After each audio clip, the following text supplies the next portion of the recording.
Ang ating drive mababa, ito nasusundan nyo. Maglalabas ngayon ang drive mo ng mataas. Tataas, di ba? Tataas, tama? Ang collector mo, tataasin. Pag tumaas yung collector voltage mo, ano mangyari?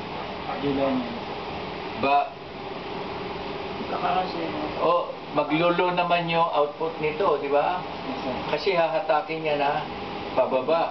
Di ba? Tama ba po? Hindi, sir. Ha? Tama. Drain din. Oo, tama. Babatakin niya.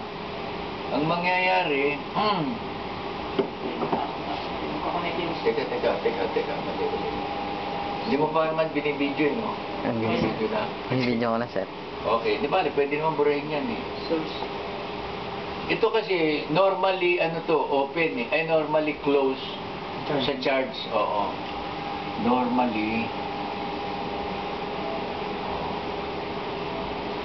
close on charging, no? Sa mga tweet na nasa taas. Oo.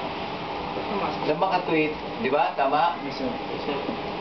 Wala siyang voltahe rito during charging. Nandun siya sa taas. Pala na. Okay lang. Oo, tama. Di ba? Naintindihan nyo? Yes, sir. Oo. Kinakailangan magkaroon ng voltahe. Di ba? Pag nagkaroon ng voltahe ang output mo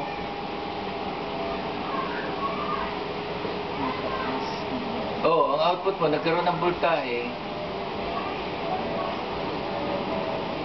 babagsak ang voltahe dito. Oo, kasi maglalabas para itong sa ground, di ba? Pag bumagsak. Oo, sir. Ground. Oo. Kaya pag nag-ground ito, active ngayon ito, di ba? Negative at saka ito positive, magkakaroon ng magnetic flux o magnetic lines of force. Yun, tama. Ulit, ha? Yes, sir. Tama. During charging, during charging, masisense nito, tataas na ito. Taas. Oo.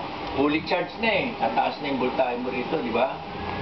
Once na mataas na, maglalabas siya rito ng, mababa, low. Oo.